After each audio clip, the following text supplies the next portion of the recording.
Joining us over the phone to talk to us more about these projects is Mr. Ahmed Al-Laisi, an economic expert. Good afternoon to you, sir. Good afternoon. Can you tell us the importance or the significance of the projects that were inaugurated today in the Sinai Peninsula, in the Suez Peninsula? Well, we could see them on different dimensions and different levels, but I think beyond the obvious that these are very successful economic projects and will take the Egyptian economy into a totally new level. I think the underlying strategic objective behind these projects is how we're going to bring Sinai closer to the mainland. Yes. Sinai have been isolated for years and years. Throughout history, Sinai was always a separate part of Egypt, almost. Yeah, but with these tunnels, it's a way to link the mainland to Sinai. It is a very strategic approach. Yes. To bring in the Sinai under the wing of the Egyptian economy and bring it so much closer. Of course, we all are aware of the challenges that we have faced in the past few years in terms of security and terrorism and what have you in Sinai. And this is, again, the best solution. If you leave a large piece of land, Sinai is almost a third, the size of Sinai is almost a third of the size of the whole country. Huh? Yes. If you leave it empty, without development, you are bound to have all sorts of things happening and coming down. Yes. The ultimate solution, going to the roots and really building it from the grassroots up, is to start almost a new economic revolution in this very dear part of the country. To us, I mean the lives and the mortgages that have been invested just for this land to come back over the years is just priceless. And yes. The revolution, I would say, that the President Sisi is doing just to bring the Sinai as a third of the country and invest in it, to bring it closer to home. It's just supports and bonds that very important part of the country to the mainland. And I think it's a brilliant strategy, to be honest. So do you think that that within the next few years we should start seeing more projects taking place in the Sinai Peninsula, not just like these tunnels or on the borders between the peninsula itself and the mainland?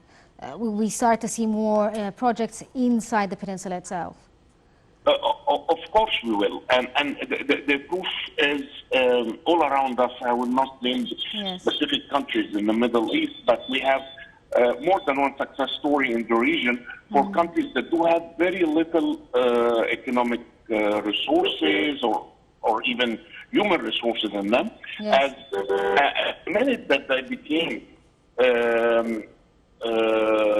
connected and they played that link, yes. they became the target for so many different activities. Because you see, the urbanization comes in the sense that as you build in and it becomes accessible, yes. The land will always evolve and get developed, okay? Yes. And then people will go there because there is economic activities, they have jobs, and then if people are going to move there, then, their families will move with them, which means that they're going to need schools. Somebody might be sick, then you're going to build hospitals. Hospitals will mean that you're going to attract doctors, and then it goes like a snowball effect, where all different types of activities will arise and will come. And again, I will not state the names, but we have at least two very strong success stories in the region that got evolved and became actually a destination for business just out of that, with almost very, very, or maybe not at all resources. They have to import the economic resources, they have to import human resources to manage it. And we're rich in both. We don't need to import anything. It's just about how you manage the resources that you are given. Yes. Does this also mean that there's a focus as well on the Suez Canal itself? I know that there was plans for more side projects within the Suez Canal itself. Is this something that the government will be focusing on? Of course, because we've been, as we say, like we've been underselling the Suez Canal. I mean, we also, in the case of the Evergreen a couple of months ago, yes. When we had the problem, the whole global commerce and trade was affected. Okay, and it became like a huge global challenge for the global international business. Yes. And it is almost a shame, I would say, that we're not really utilizing this extremely important resource that we have. It is very normal that if you have such an important waterway, that next to it you should have, all sorts of brick and bulk activities or distribution, global distribution activity. We really, really need to make it a region that plays a role between linking the east of the planet to the west of it. And this is where it is. We have not, unfortunately, been using that in the past. So yes. Today that we are doing this, it's a normal evolution. And believe me, this is going to be a huge thing. There are like yes. countries that do nothing but this, that they're just, yes. play this intermediate role. And now that we're going to utilize it, and everybody's going to be here anyway, because this is what they pass from. So if you can handle them, if you can add value, if things are manufactured just next to what's going to be shipped, you are going to save everybody a lot of cost.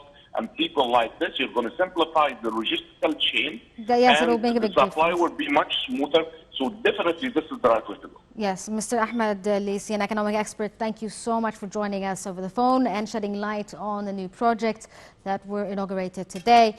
And moving on, as part of the participation of the 76th session of the UN General Assembly session, the President Abdel Fattah Sisi addressed the UN's Sustainable Development Goals Moment 2021 summit via video conference.